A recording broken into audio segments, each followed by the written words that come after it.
good morning and afternoon to everyone, depending on where you are in the world. Thank you so much for joining. My name is Ciel Vaughan and I work for ShareScreen Africa. We are holding this series exploring East Africa's wildlife economy in collaboration with the African Wildlife Economies Institute. This is our penultimate dialogue in the series, Dialogue 5 on wild use tourism. Really excited for today's topic. I think it's going to be really interesting and I'm very much looking forward to the discussion. Thank you so much to everyone joining and thank you as well to all our panelists. And I'm going to hand over now to Taye Teferi, our wonderful facilitator for today's event. Thanks, Taye. Thank you very much, Sail. Good morning, everyone. A very warm welcome to this series. I am delighted to be able to facilitate this dialogue. My name is Taye Teferi. I work for Traffic. Traffic is a global wildlife trade monitoring network. I work for Traffic as a policy and partnership coordinator, but also for the last year or so, I've been acting as a senior regional director for Africa. It's my pleasure to welcome you to this dialogue webinar. For this dialogue, we have a distinguished panel of experts. In the interest of time, perhaps I'll just allow me to introduce our experts. Initially, we had expected 3 people, but 1 person couldn't make it. Still, we'll cover all the bases with the 2 experts we have with us. We have Dr. Alex Kesingo, who is from the College of African Wildlife Management in Mweka, Tanzania, which is my alma mater. I'm an ex-Mweka myself, so I'm delighted to see you, Alex. A little bit about Professor Kesingo. He is a conservation professional. He works at the Wildlife College in Mweka, as I said, as a deputy rector for academic research and consultancy. He has a PhD in conservation governance, a master's in business administration, diploma in environmental law, among other qualifications. He has worked a lot in various areas of conservation, including consumptive use of wildlife and biodiversity, protected areas management, captive management of wildlife, planning, capacity building, and governance. The resume is very big. I'm just briefly introducing him as an expert in the sector. Alex, a very warm welcome. Our second panelist is Mr. Roy Bealey. He's the founding director of Pelagic Fisheries Consulting Limited, is a consulting firm, developing his career as a fisheries scientist, guiding sustainable fisheries management in the developing world. Roy has first-hand experience of seeing how unsustainable fishing practices leave poor coastal communities critically stranded. Following a Master's of Science in Ichthyology and Fisheries Science from Rhodes University, South Africa, Roy proceeded with fisheries research and sustainable management advising around the world. He then ran a billfish and shark research projects in Kenya and Australia before moving on to the Caribbean to work for FAO in fisheries work, advising both industry, government, and the private sector, including supporting work with the World Bank. Roy advocates for sustainable and equitable use of overprivileged use of opportunity for pure conservation. He aims to ensure that the coastal communities most reliant on shared marine resources are heard and enabled to survive the many challenges created by a globalized seafood industry that often prioritizes product price over responsible stewardship and equity. Again, he has a very rich experience and very rich resume. I'm only just briefly highlighting this just in the interest of time. And how we are going to run this dialogue is basically we'll give our 2 distinguished discussants 5 to 6 minutes each to make their opening remarks, their ideas put forward, and then we'll have a series of questions. In the meantime, all participants are encouraged to put in your questions in the chat box. We'll try to monitor that, and depending on availability of time, we'll put those questions to our experts. We have 1 hour for this dialogue. So let me start with you, Alex, if I may. You have about 5 minutes to give your opening remarks. Thank you. Thank you, Taye, and everybody for joining this webinar. So I'll be talking about the sport hunting. It's just sharing about sport hunting and the conservation link in the economy. And I will base much of my talk from the Tanzanian side, where I've worked much on the hunting sector. To start with, we have heard of sport hunting. Sometimes we call it tourism hunting. Sometimes we call it as trophy hunting. But what is it? It's just the hunting for recreational, tourism, and also for the acquisition of trophies. And it's one of the aspects of tourism that we find it to be ecologically sustainable, and it have contributed much to the local economy and to national economies in the countries where it is being practiced. So there have been a lot of criticism about the trophy hunting, but also some of us who really support the trophy hunting. They are all both the negative side and the positive side of the trophy hunting and sport hunting thing, but it have to be considered to the species population and the ecology. It have to be considered to political, social, and economic factors, but again, to be considered to physical, environmental factors that are surrounding the areas where we do the hunting itself. It have been there for years, generations, hunting have been there, but now changing it to more of a recreational aspect is something which have emerged since the invent of the modern protected area management systems. So it have come a long way, but currently it's part of the recreation.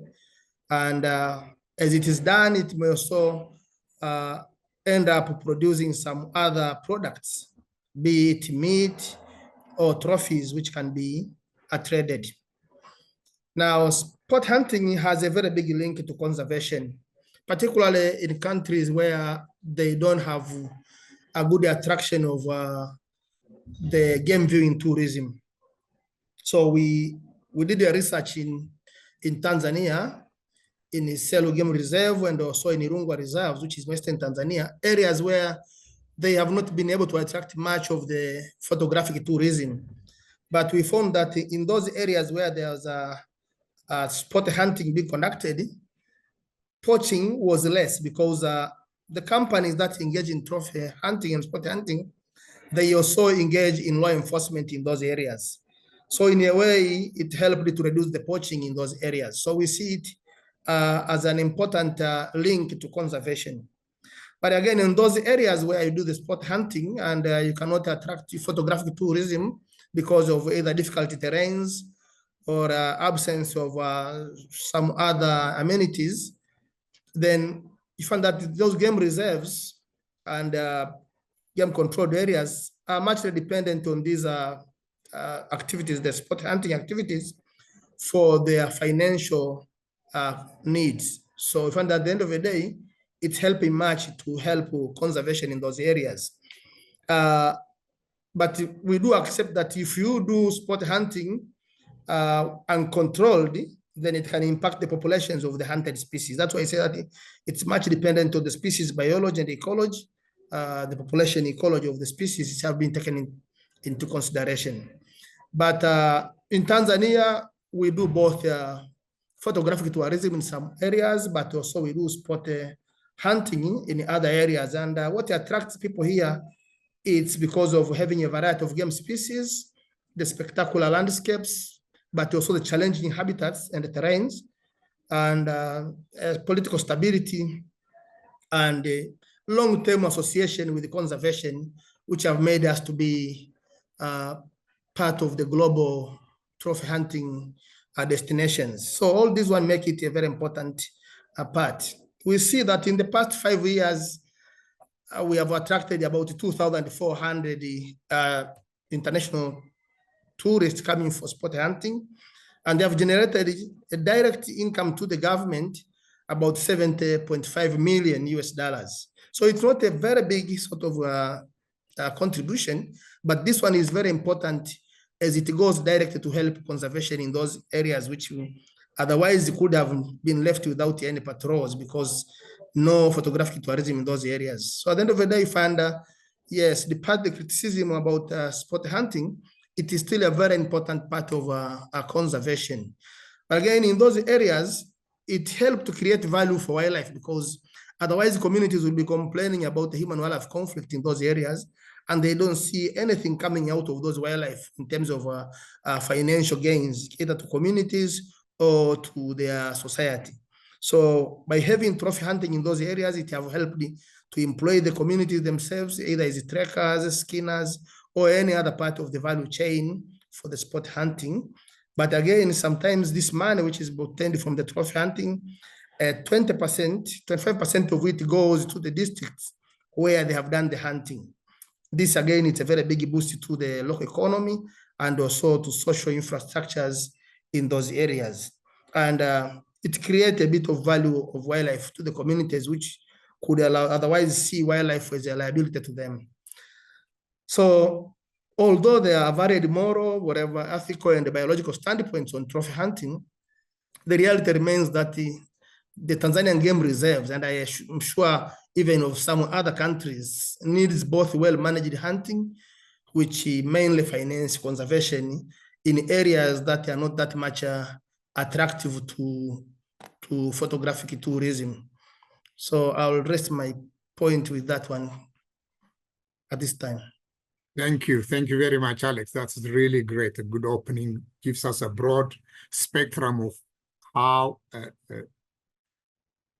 what you call sport hunting, tourism hunting, trophy hunting actually benefits both the conservation side, but also communities and the national economy. I'll just add another definition to that. You know, this issue of trophy hunting is not a precise definition. You know, it's recreational, and somebody hunts and takes some part of what they have hunted. And people have even said cases where people have just hunted for meat and have taken the meat could be considered trophy hunting. That is a trophy that you're taking home. But more and more now, the discussion is around conservation hunting, because it also delivers conservation benefits. Anyways, that's really very helpful. Now, I'd like to go over to our other experts, fisheries experts, Roy, to give you time to make your opening statement, your comments, please. Roy, over to you. Great, and thank you very much. And thanks to everyone who's joined us today. I'll presume you can hear me, and I'll just carry on. Yes, we can hear you loud and clear.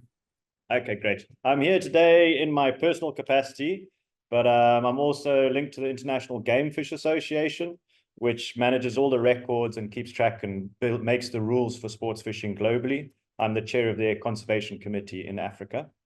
Overall, as discussed, I advocate for the responsible use of natural resources, because not everyone has the financial privilege of conserving wildlife just because it looks nice and it makes them feel good. These resources need to have a value beyond the meat on their bones for sustainable livelihoods to be promoted. And sports fishing has very similarities to hunting in that regard, as an opportunity to provide revenue in a sustainable way. I was also a hunter, and I did falconry before I moved out of Africa, and then now I live in Kenya, so I'm back in an African country where actually hunting and falconry are both illegal, so can't do those sports anymore, but I have knowledge of both. As a field sport, you know, sports fishing is also reliant on healthy ecosystems. Sports fishermen care very deeply about the ecosystem. They don't want to go and fish in a dirty pond or a broken mangrove system. They want pristine areas to go and, you know, conduct their sport in. They want to have the best chance of catching fish. They want an abundance of fish, and they enjoy the rest of the wildlife as much as they enjoy catching the fish most of the time, sometimes even more. A bad day's fishing is much better than a great day's work, regardless of whether or not you catch a fish. People will pay incredible amounts of money to go and catch some species, and they'll travel to very remote areas that really aren't on the tourist map otherwise. So sports fishers, also part of that care and desire to fish in really pristine environments, will have them go to places where there isn't really much option for alternative tourism. So that's something to also consider. Sports fishers tend to use rod and reel. And, you know, that is what we term a one-by-one fishing gear. You're catching fish one at a time, and you're catching fish immediately, so you have the opportunity to release them. I've never heard of a sports fisher who goes recreationally setting gill nets and killing lots of fish that there's no sport to it. So that's also something that's important to consider. They're minimizing their impacts on the ecosystem and on the resource, their target species.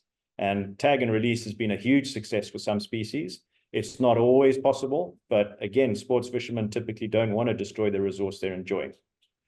Yeah, done right, same like hunting, sports fishing can provide, sustainable livelihoods to communities. I think sports fishers also, as stewards of the resource, can really help the government and, monitoring, control, and surveillance aspects of keeping an eye on the resources. Indicate like they will notice if the stock of fish has gone down or if there's damage happening. They can also notify authorities if they see illegal fishing underway, because they genuinely want the ecosystem protected. Spearfishing is also an aspect to consider. I also used to do that before I moved to Kenya, where it's now banned. But spearfishing is also in a similar way. The only difference is you don't have the opportunity to release fish once you've shot them, but also huge tourism opportunities, and places like Latham Island and Mafia Island off Tanzania are a success story there. And Kenya missed that opportunity by not allowing the same infrastructure to happen there initially. Yeah, overall, I think many African countries are missing an opportunity to truly enable and promote sports fishing and take advantage of the opportunity it provides in our beautiful ecosystems we have in Africa. That's my intro. Excellent. Thank you very much. I think it's really important to make the distinction between any kind of commercial fishing versus sport fishing, which is a low impact, one fish at a time, catch and release in some cases fishing that generates so much benefit to local communities. And then, right, as you pointed out, it has a big potential, basically. Thank you very much. So now I'm going to direct a couple of questions to both of you. Maybe there is just one general question I would like both of you to tackle. Let me start with you, Alex. So just based on your opening remarks with consumption offtake, keeping that in mind, and use and trade in related offtake, what aspects of the wildlife economy can be effectively implemented in the broader Eastern Africa region? So you talked about trophy hunting, but of course we're talking tourism hunting, but it's broader. So I don't mean just specifically the East African community. We're talking generally, because there are countries, for example, in Ethiopia, where trophy hunting is allowed. Eritrea, not much game, but South Sudan. Just looking at the Eastern Africa scene within the context of consumptive utilization that covers both, fisheries, trophy hunting, other aspects. What are, how can this industry grow in terms of its impact within the region for the benefit of local communities and national economies? Thank you for a very good question, Taye. Yes, the conservation hunting, let's take it, conservation hunting and the other forms of consumptive utilization of wildlife, be it in the aquatic environment or in the terrestrial environment. As you said, several countries in the East African regions are practicing consumptive use of wildlife. So Tanzania being one of them, but you have Uganda, South Sudan, Ethiopia. But again, we do have some other countries which have the potentials to engage in that. This is an important part of the economy, particularly conservation-based economy, because it gives an opportunity. As I said, some areas in these countries are not that much attractive to photographic tourism or other forms of tourism, but they still need to make some economic gains out of the wildlife species they have.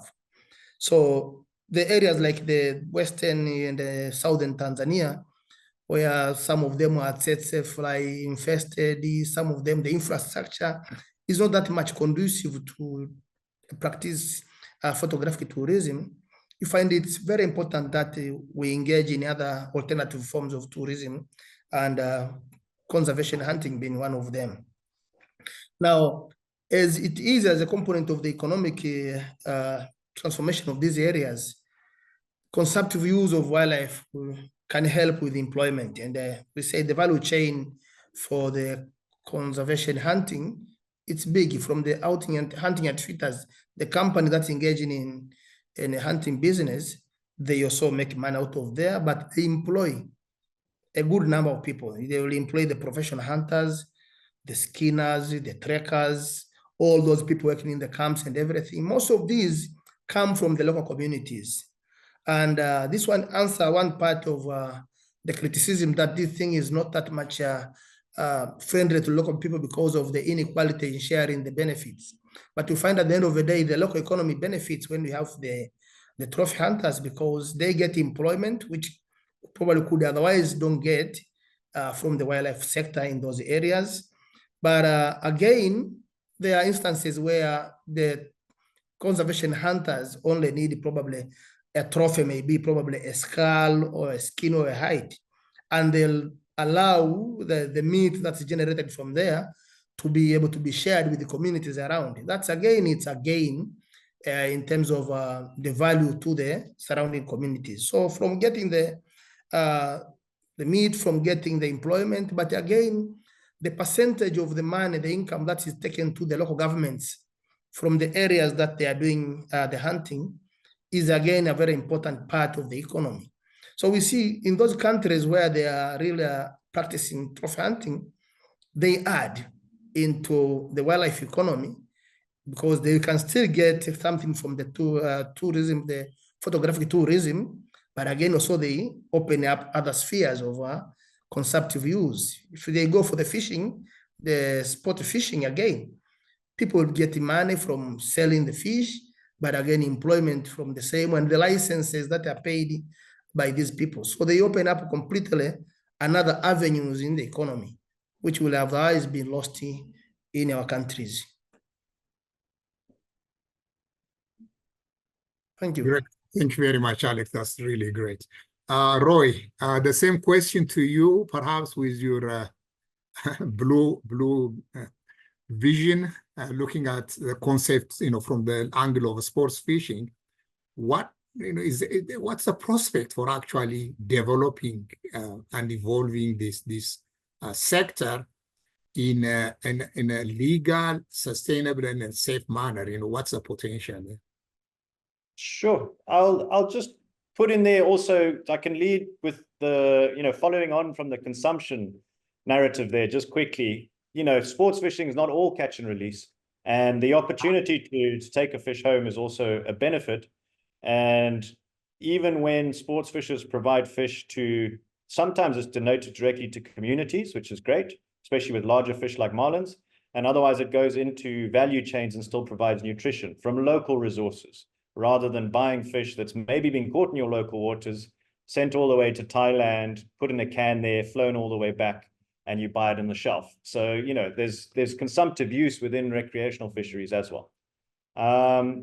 As for the opportunities to, have a sustainable industry developed around sports fishing, the scope is huge. I live in Watamu, Kenya, and it is still truly world-renowned as the best place in the world to catch all 5 of the billfish species, iconic fishing species, within a 24-hour period. So everywhere in the world, there's issues, and fish stocks are in trouble and all the rest of it. We still have absolutely world-class fishing available on our doorsteps in Africa. I find there's often an issue with the perception of sports fishing, and hunting has the same sort of perception issues. There's morality issues, and some people just simply don't like the idea of interfering with nature in any way. So I think we also need to get away from the idea that I've heard people refer to sports fishing in Africa as, rich Americans playing with our food, one might say. It's this perception of it's, I guess the implication, it's an abuse of a resource. And it's not true. Like if you look in America, in Australia, in some of these places where there are proper management and sustainable management of sports fisheries, the revenue generated is incredible. The employment generated is outstanding. It's all done sustainably. And the sports fishers are having the lowest impact on any of the target stocks of anyone. Even small scale artisanal fishermen en masse have greater impacts, largely due to the gears that are being used. You have sports fishermen helping finance aspects such as conversions to less destructive fishing gears within commercial fisheries or smaller scale fisheries. So they're trying as much as possible to find a sustainable solution, and they generally accept and respect that other people share that resource with them. So it's about enabling the industry to thrive and promoting it for what it is. And of course, having good regulations in place, which are tried and tested in other parts of the world. It's not very difficult to replicate if we really put our minds to it. Great. Well, thank you very much, Roy. Now, that's a very interesting take on the question. Now, there are some questions coming up in the chat, but let me just go through a couple of questions from my side, and then we'll also try to address those. Alex, I want to come back to you with something that's a very interesting situation in Tanzania, as you know, and as most people in the room know. Tanzania has legalized game meat sales, and there are processes in place. And there is a very interesting discussion that I myself involved in, which is people are saying now this idea of legal game meat sale could actually be blended with some aspects of trophy hunting. In other words, for example, if the game meat is coming from buffalo, for example, that buffalo could actually be auctioned to a prospective trophy hunter and bring in much bigger revenue, and the meat will still be inspected and made available. What are your thoughts around that? In other words, in terms of this blending and synchronization of the approach to the offtake and sustainable use of wildlife. The reason I'm saying this is, we'll come back to it, because there is a question from Frank, for example, can local people from Eastern Africa become actually, tourism consumers and users? Because what we learned from the COVID is that tourism is a very finicky industry. Distant tourism can get stranded because of some difficulty, as we've seen that. So there is this new term that many people are using in the tourism industry. It's called nearshoring. In other words, you want to get as many of your clients as possible from as close to the place where you are doing the tourism as possible. So what is the prospect of this kind of thing growing within East Africa? In other words, people from Eastern Africa actually moving into the sector. Thank you. Very good questions. And yes, as you said, you are right that we have started legalizing game meat business in the country. And this has been there now like 3 years now, where we have allowed the private people to establish some joints where they can sell the game meat. And we get this game meat from, because we do have hunting blocks. So we have some areas that's set aside for hunting. And in Tanzania, we have both those set aside for domestic hunting, so the local hunters, but again for trophy or sport hunters.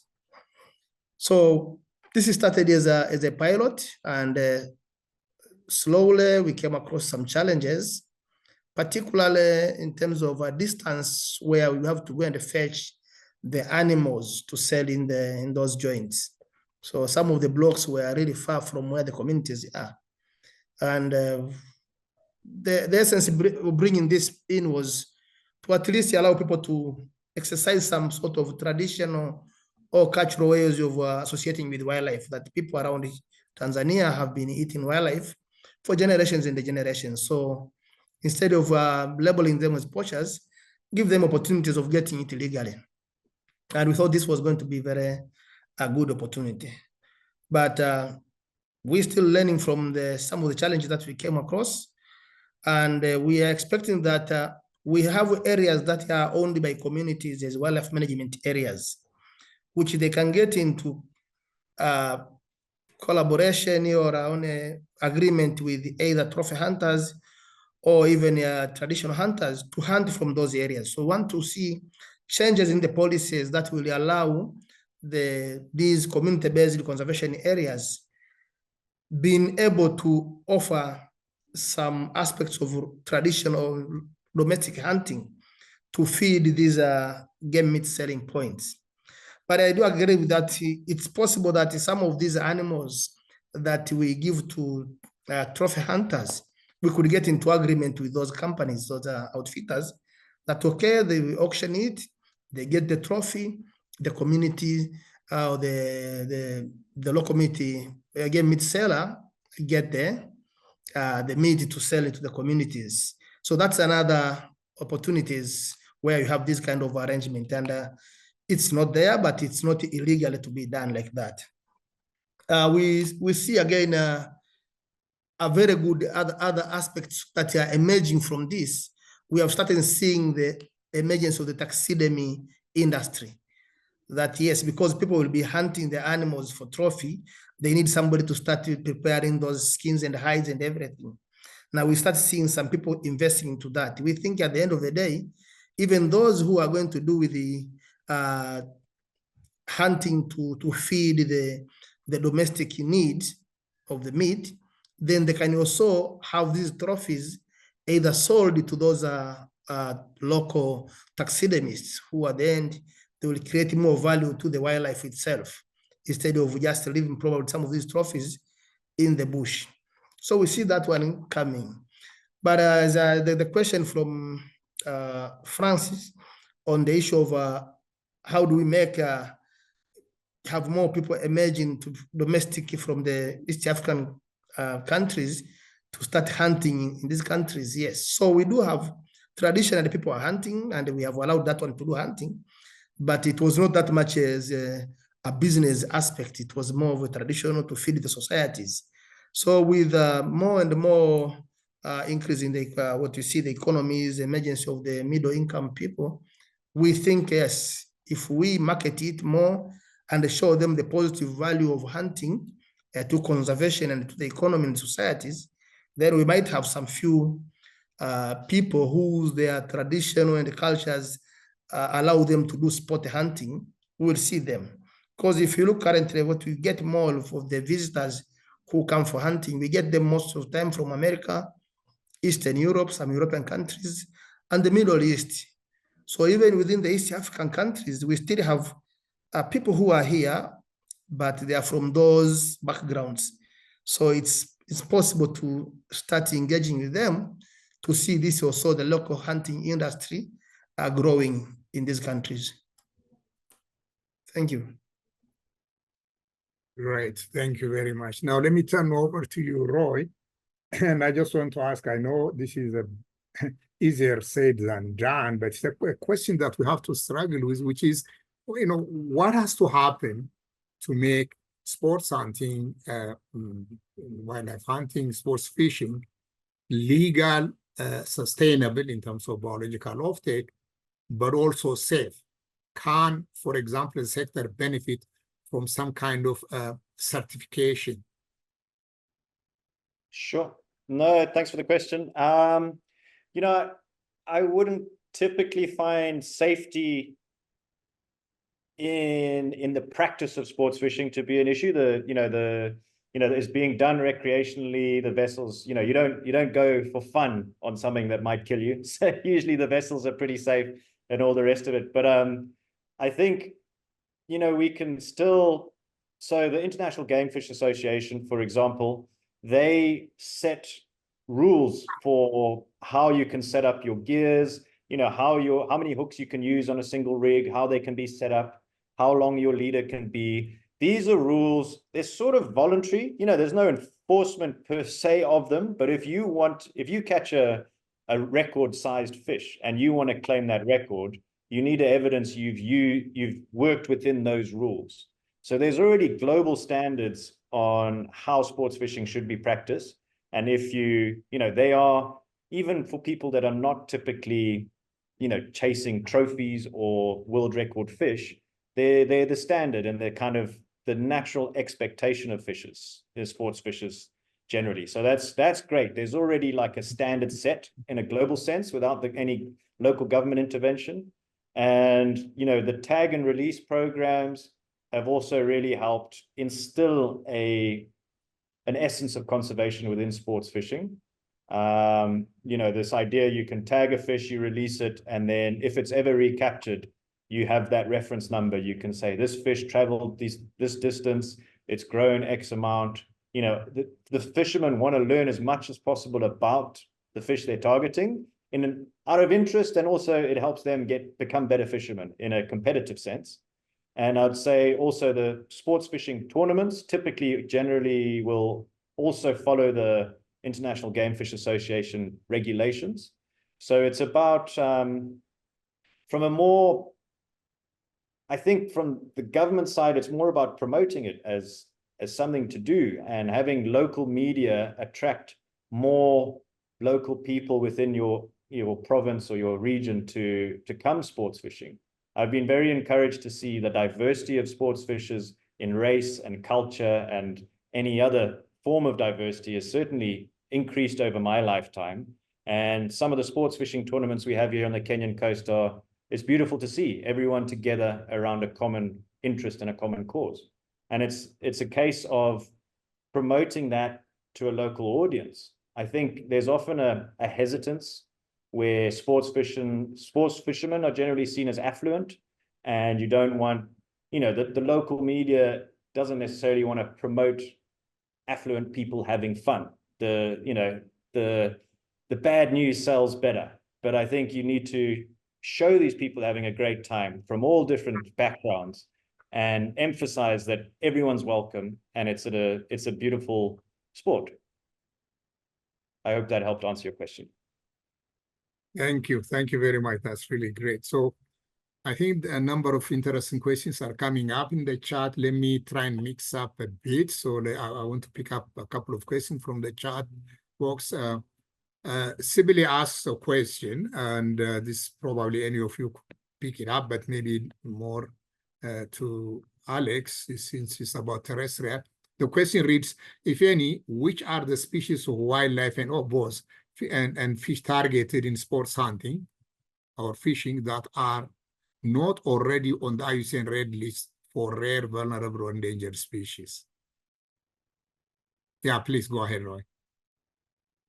Sure, Ty. I think when answering a question like that, we must be very cognizant of cause and effect.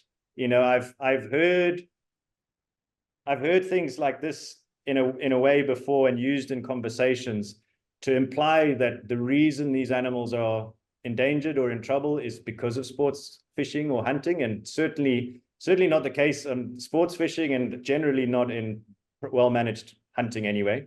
And on the fishing side, there's loads of species that are, not on the IUCN list. There's also lots of species that have experienced overfishing, generally by commercial fisheries.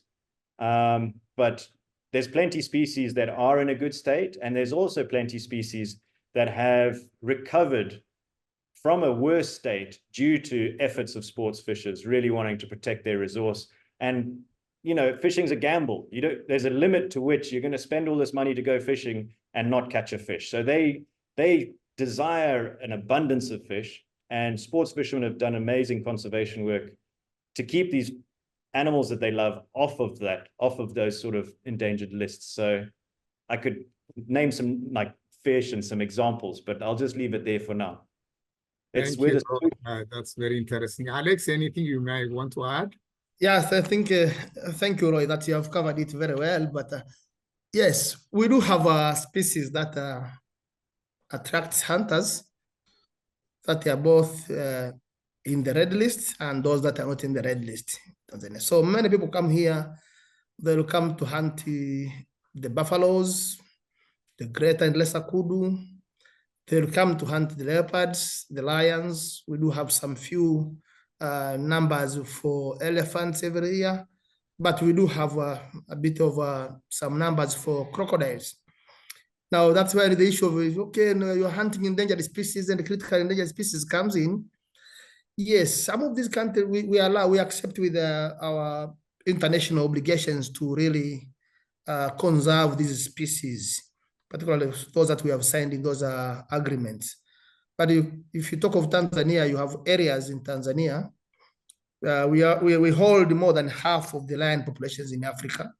You find it here in Tanzania. And some of these lions are found in village lands, causing troubles to communities, you know, creating more and more conflicts. So sometimes, instead of the wildlife officers just going and shooting them down, if it's a place where trophy hunting is allowed, and there is a client who can hunt that animal, because otherwise we'll put it down. So somehow it makes some economic advantage to communities and conservation to be able to sell this animal to a hunter. We do have areas where crocodiles are causing a lot of troubles, like we're talking in terms of Lake Victoria and the associated rivers, and also Ruvuma River. So a lot of crocodiles causing troubles in the communities and everything. Sometimes, if you don't show that you are doing something to reduce them, communities started poisoning them and everything. So somehow, allowing somebody to hunt that crocodile, even if it's 1 or 2 per year, it makes people see that, okay, the wildlife people are doing something, they are reducing the numbers. So it supports conservation in that way. But so we do this kind of consumptive use. Yes, we get economic benefits, but we get, again, sort of moral support from communities and political leaders, because they see we are doing something to reduce the increasing human-wildlife conflicts in the country. Thank you, Alex. I think just as maybe a small addition for the benefit of Sibylle, in many cases, an endangered species or a rarely species versus something is not as contradictory as it might seem. When you have time, you can actually explore, for example, how markhor, bighorn sheep, argali, even lions in, for example, Zimbabwe, and black rhinos in Namibia have actually been brought back from a serious population decline because of regulated, well-managed hunting, particularly targeting post-reproductive individuals to generate sufficient money to enhance the conservation effort. So these things have to be looked at in totality. It's kind of nuanced. I think the next question has already been answered. It's about the game meat industry in Tanzania.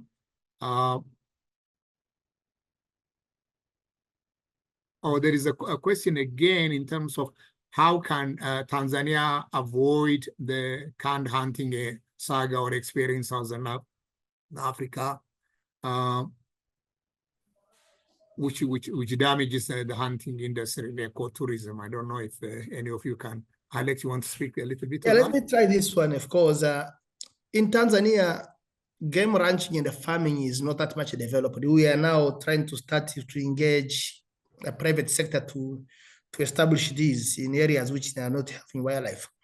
But most of our hunting takes place in open, wild areas. So the game reserves and the game controlled areas and the wildlife management areas. These are areas, extensive areas that are really wild. So even the animals we have in there, they are wild.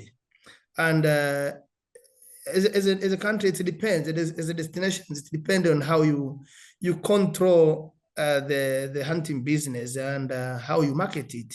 So to us, we want somebody to come and hunt a real wild animal. You know, get those troubles you're finding these animals. We have those 7 days safari, 14 days hunting safari, or 21 days. So you come there, you want to find this animal for 21 days. So you walk this bush for 21 days to be able to shoot that one lion.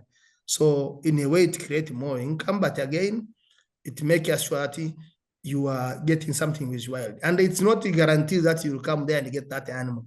They are there in the bush, but you may come here and stay for your 14 days without getting that leopard. So it's the kind of hunting we're operating here. I think it's more like ecologically friendly and sustainable, because we don't want to come. We don't come here to harvest. it's really come doing hunting. Thank you. Now, there are some very interesting comments in the chat box, which I hope you guys can see.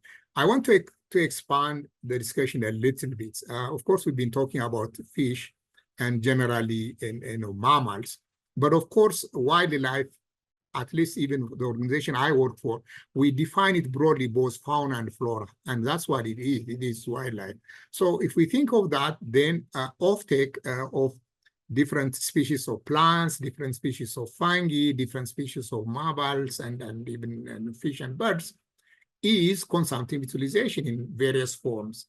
And that then takes us to this realm of, especially within the plant, species, where we talk about, medicinal plants, plants used harvested for cosmetics, which are directly provided by local communities. And while that may not seem like trophy hunting in sort of iconic sense, it is offtake and it is consumptive utilization. Do you guys see any prospect for also bringing that dimension into the wildlife economy discussion in Eastern Africa as an important complement that creates resilience for rural communities and also perhaps even help improve their local livelihoods? Roy. Sorry, Ty, I'm not 100% sure I caught your question properly, but I think you're saying the other species that maybe get captured. Yeah, I'm saying, can we go beyond sports fishing and trophy hunting and then bring in, because wildlife is much broader, can we also discuss about the potential benefits or possibility of plant-based consumptive use, offtake, sustainable use, actually supporting the growth and development of the wildlife economy? Sure, I'll have a stab at that. I'm not a plant expert, but I've seen, I think the reality we face in all these systems that we're operating in is any organism that thrives does so at the cost of another. So it's also, that provides an opportunity to manage ecosystems in a holistic way by allowing the offtake of other animals that might be proliferating due to a lack of a herbivore, for example. Or, it goes the other way around. Elephants are often the example. If they're in a national park and they cannot migrate, they're kind of stuck in an area, too many elephants, just, they're destroying the potential fauna available that could be used for alternative uses and potential trade in the future as well. So it's about, there's no longer these very few, like purely natural fairy tale sort of ecosystems. We just leave them alone and they thrive. We've done so much damage on a global scale. It's tweaking the gears wherever we can, and there's no reason not to sustainably use other resources that are valuable. It's responsible use, not pure conservation. Thank you. Thank you. Alex? Yes, thank you, Ty, and thank you, Roy. Yes, I think there is a value to even go beyond conservation fishing and conservation hunting in looking at the other natural products that we can get out of these natural habitats. In Tanzania, we have and in Kenya, our traditional conservationists, the Maasai. You see them, we go around, they have their traditional medicines that they're getting them from wild plants. And we see them selling them in different joints in urban centers. I think there is no harms if it's sustainably done, that sometimes in these expeditions, they can involve some interested sort of tourists who want to go and see how we're getting the traditional medicines. And yes, if proven to be doing good, then that's good. We have seen again the Hadzabe, those brothers and sisters who are hunters and gatherers. Of recent, we have seen people who are interested to go and work with them when they are going for their gatherings and hunting. In a way to create more value to the economy because they will pay more for that one. In a way, they also help these societies. So I think, yes, apart from only hunting and the fishing, we can also go for the like traditional products like those, the medicines would be good. Thank you very much. I think right at the beginning, both of you pointed out that, you know, there are these sometimes value systems or some issues that get some people to get into some morality and kind of are opposed to hunting. And we know now there is a growing movement in the global north in particular to ban trophy imports, for example, in the UK and Germany and also in the US. And this is a very worrying trend, obviously, for those who are have seen the value of well-managed, sustainable, and legal trophy hunting. I cite the case of a very rare case of a legally allowed CITES endorsed black rhino hunting, for example, 2015 in Namibia, where they managed so well that from just a few rhinos, they were able to get over $350,000, and all of it went to conservation and completely boosted the population. And I know a lot of those people who work in that sector are very frustrated by other people who are not in the sector, are not helping, but just continue to, oppose this type of thing. What is the implication of this kind of action, do you guys think, in terms of the development of the wildlife economy, which tends to, affect at least the consumptive side, at least certainly with respect to trophy hunting? And Roy, maybe if you could start there. Sure. No, it's a sad situation in that most of the people that are morally against hunting or sports fishing have the best intentions in the world. They really are coming at it they also have the similar care for the ecosystem. They don't want to see animals on hooks or getting shot or anything like that.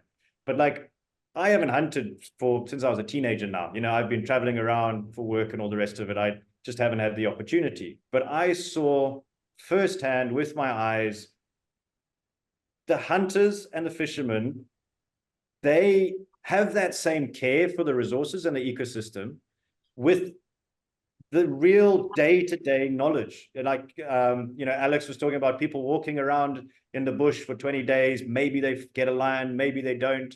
Maybe the lion gets away. Sometimes that's the best story.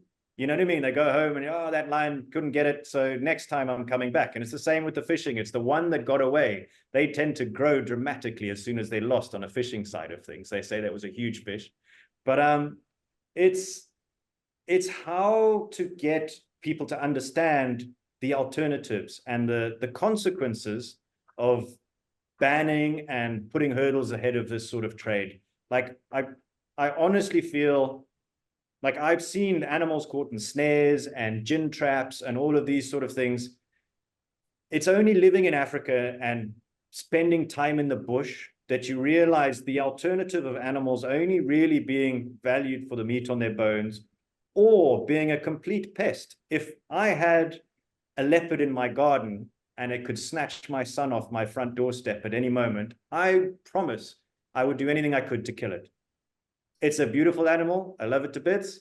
But if it threatens my family or my livelihood, I have no choice but to defend my family first. So I think people need to understand also from remove hunting or fishing, and you end up with gill nets or snares.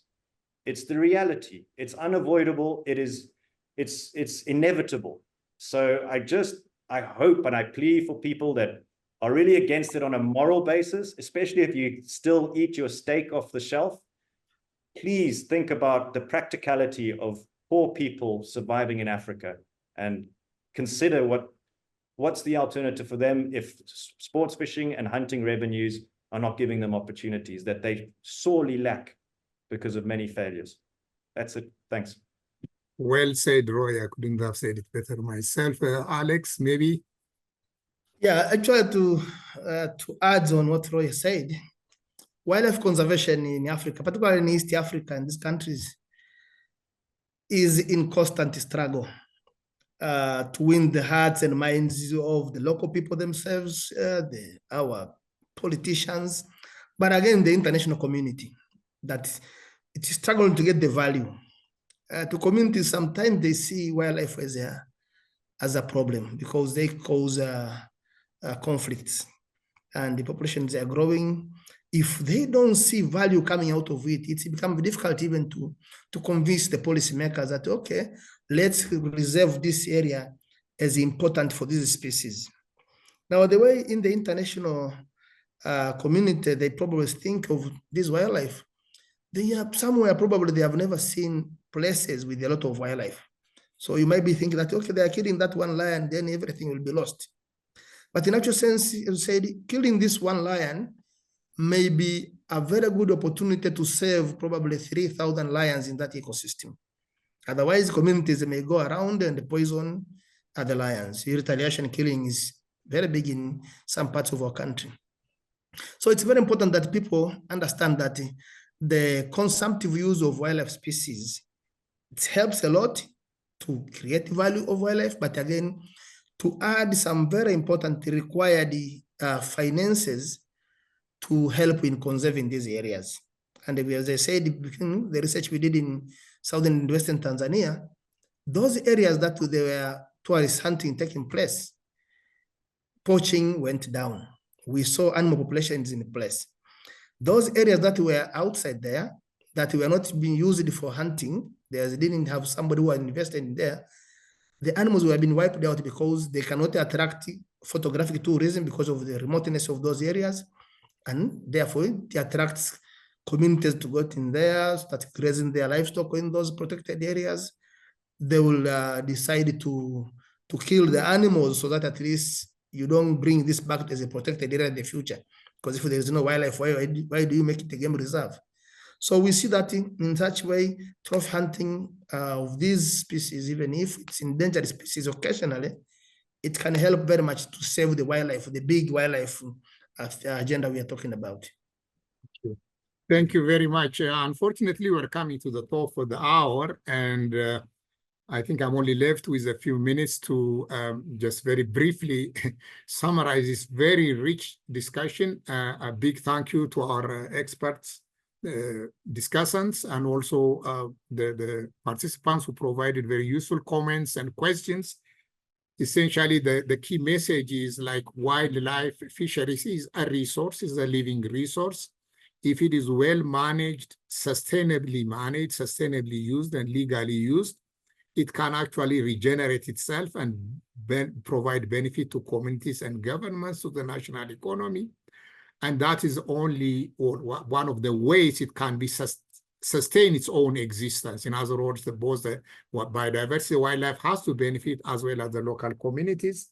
The important thing there is the right pricing. For example, in some cases, it has been argued that trophies in Africa are not properly priced. Many people have argued that, for example, for those countries that hunt elephants, it should be priced at about $1 million.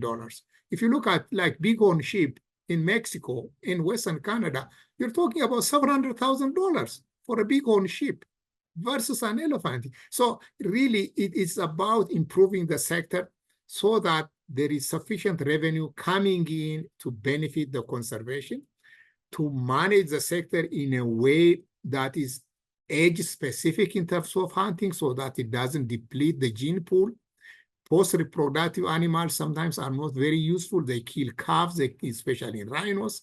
So there is a lot of science behind all of this, but as both of you pointed out, sometimes people come into these things meaning well, but not quite fully understanding the dynamics and the difficulties. And with the growing human-wildlife conflict, I think we should keep our mind and open, continue discussing, and hope to generate broader interest among the community. So that is all for me, and I want to thank you very much for this very useful discussion. I want to thank the audience. Now let me hand over to our facilitator, Ciel. Hi, everyone. Thank you so much for joining, everyone, first of all. And I want to say a massive thank you on behalf of ShareScreen Africa and Arwe, the African Wildlife Economies Institute. Alex Orotai, a fantastic discussion today. Thank you so much, all of you, for giving your time and your knowledge to us today. And this session has been recorded and it will be available on our website. So thank you so much, everyone, for joining, and a really great discussion.